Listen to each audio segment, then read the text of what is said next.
What's good, guys? I just had to make a part two. Like, it's not even a part two because like I deleted the first. Like, it's a self-sold channel. I'm Caden Hill. I basically wanted to create this channel for my own self-improvement, to show people just my authentic self. At this point, like, it's like, fuck it. Excuse my language, but I don't know. But yeah, I just wanted to create this channel to show people my authentic self, to hopefully impact somebody's life. I've learned a lot that I gotta stop being a consumer. Create something of my own. I am God's creation. We all are. This whole life is. I just feel like, why not? Why not? It is fun. It's fun. I ain't gonna lie. I love doing like my own thing and just being true to myself. It's very it's just lovely. It's just very lovely, at peace. I'm at peace with myself, with my life, with my soul. Today, what I want to go over today is emotional intelligence. Being emotionally intelligent and understanding yourself to that level. Now, why I'm bringing this up today is because I don't know. I've noticed, and I know, I'm sorry for the wind and shit. It's very windy outside, but I noticed that a lot of people don't or aren't like emotionally intelligent, or don't understand their emotions when it comes to how they are in social settings and how certain things may trigger them. And they, instead of reflecting, they react. And I learned this reflecting and reacting thing from my good boy, shout out to Taekwondo. If you know, you know. Dojo to the moon said, go out the solar system on the lips or even shit, you understand? But shit, yeah. Being emotionally intelligent. Now, what is emotional intelligence? Emotional intelligence to me is, I'm not gonna give no Google definition or do any of that because I'm not searching it up. I'm not doing that shit. Emotional intelligence to me is basically just understanding yourself, having self-awareness to a point to where you're understanding your emotions. And understanding your emotions is basically reflecting, asking yourself how you feel, your self-image, who you are, and being aware in your environment within and around others. How about that? Within and around others. Because I feel like if you aren't emotionally intelligent, my fault. If you aren't emotionally intelligent, it kind of, I don't know, it brings a destructive factor to your life. I feel like it brings a very destructive factor to your life and who you want to become in your life. It doesn't matter how old you are. I don't care how old you are. I feel like everybody deserves to be emotionally intelligent and deserves to live their life in such ways. Because I wouldn't, no offense to anybody who does, but I don't want to live my life like all mad all the time. Like, I can't do that. It's just very, it's just too much. I'm not at peace. And I learned that, especially probably, I think like a year or two ago, that I have to be at peace. I gotta be at peace. Like, I don't care where I'm at, I'ma always meditate. I'ma always stay rooted. I'ma always find a part, like, chill with the grass, still with nature, because this is peace. Like, I see a flower, I'm like, that's peace. That's peace. But 3 suggestions to help anybody who wants to learn to be more emotionally intelligent. These are 3 things that I would think, I believe you would need to be, like, to help you become more emotionally intelligent. First things first is self-awareness. Self-awareness is basically you understanding yourself. Understanding yourself and knowing who you are, what you are, to you,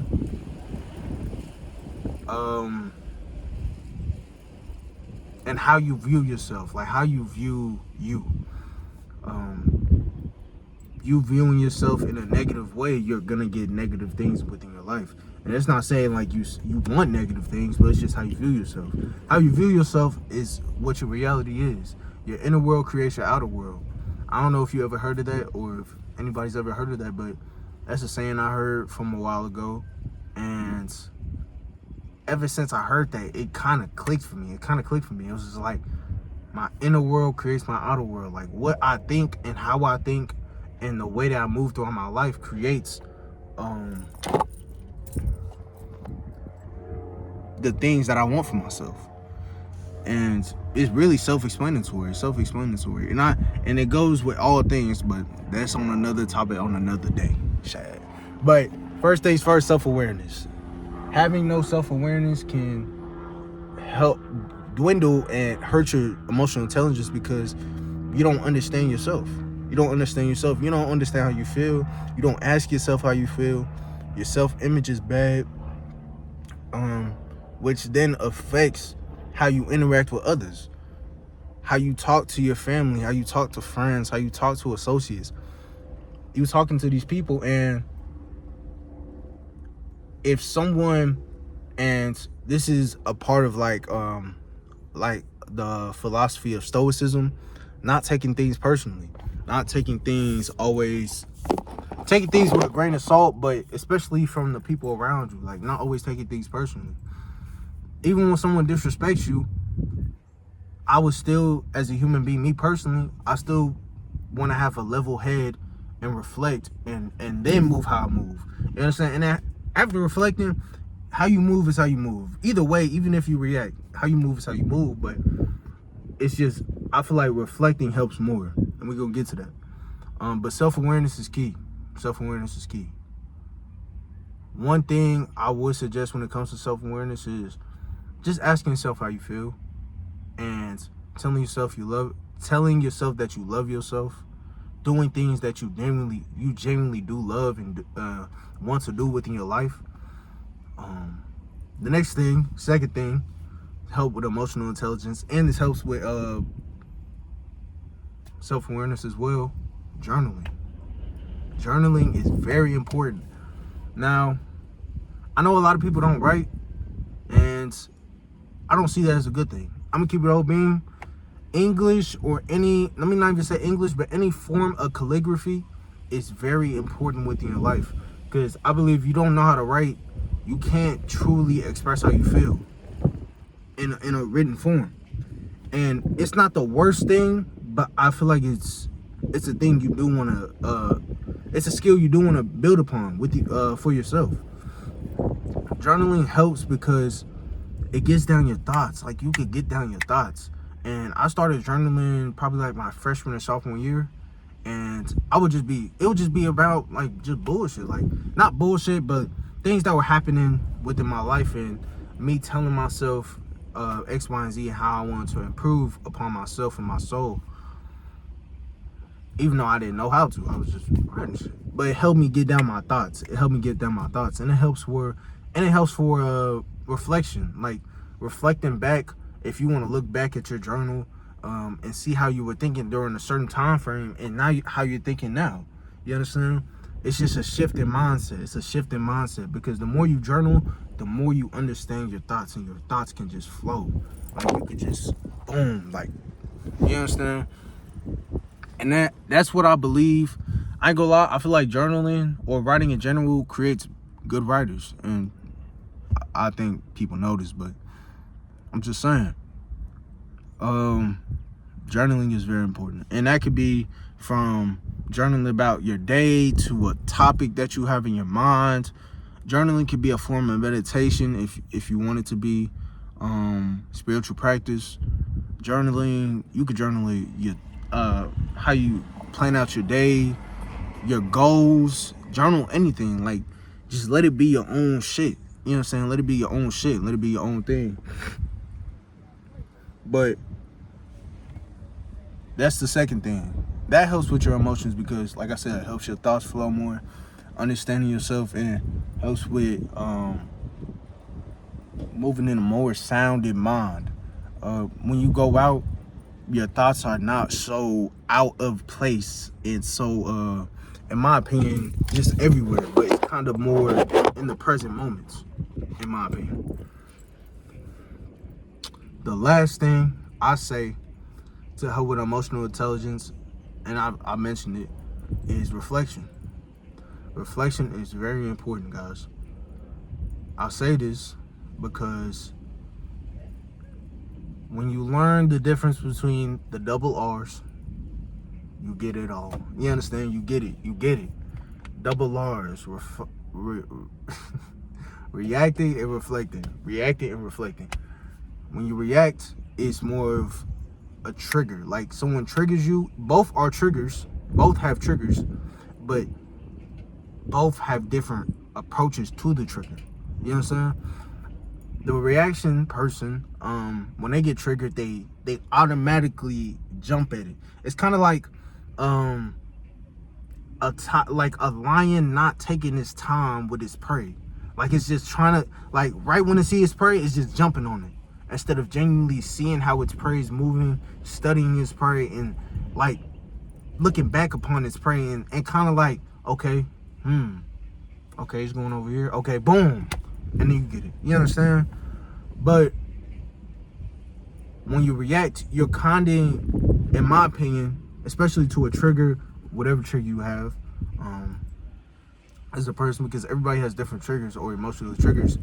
Some people's triggers are literally nothing. They may have a trigger of moving, like isolation, which I have as well. You understand? I have a problem with as well, in my opinion, and I'm still working upon. But I say, when it comes to reacting, you're letting someone else control your outcome of emotions in that predicament. And I see that as a problem, because then that reaction can escalate and it turns into something that it shouldn't have never been, in my opinion.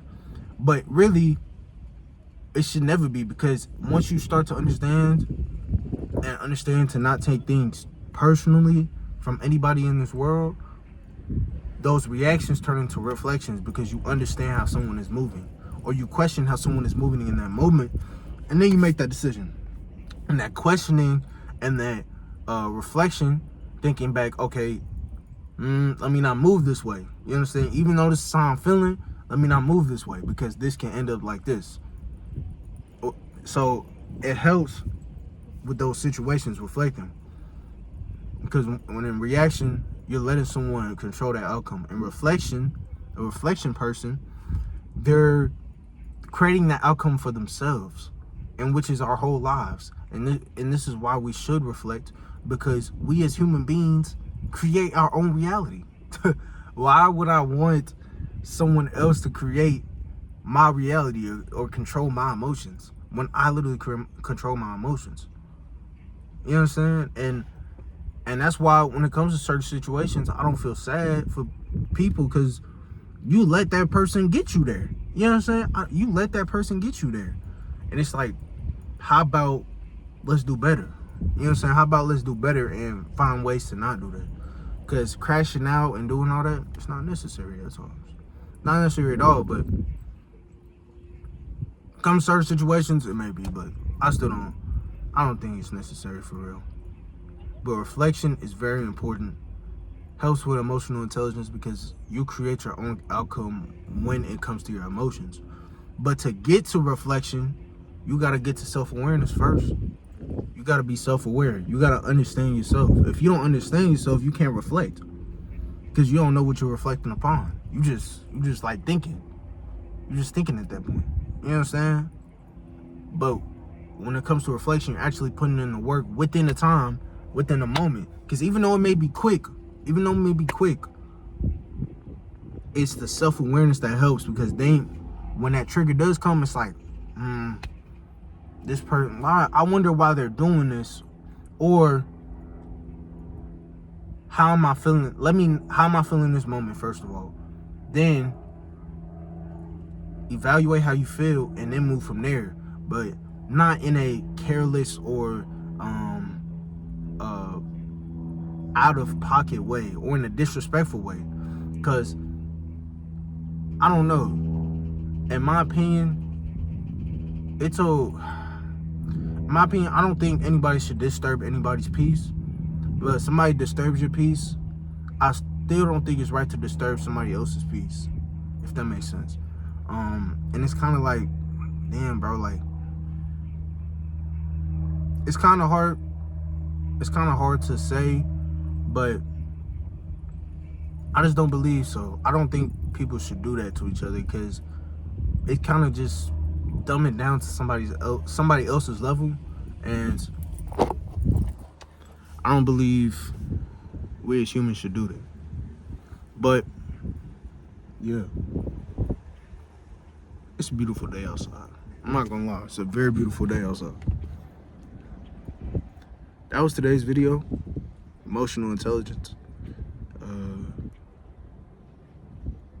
Yeah, it's a beautiful day, man. I like today. Y'all have a nice one. Stay safe, stay blessed. Peace, prosperity.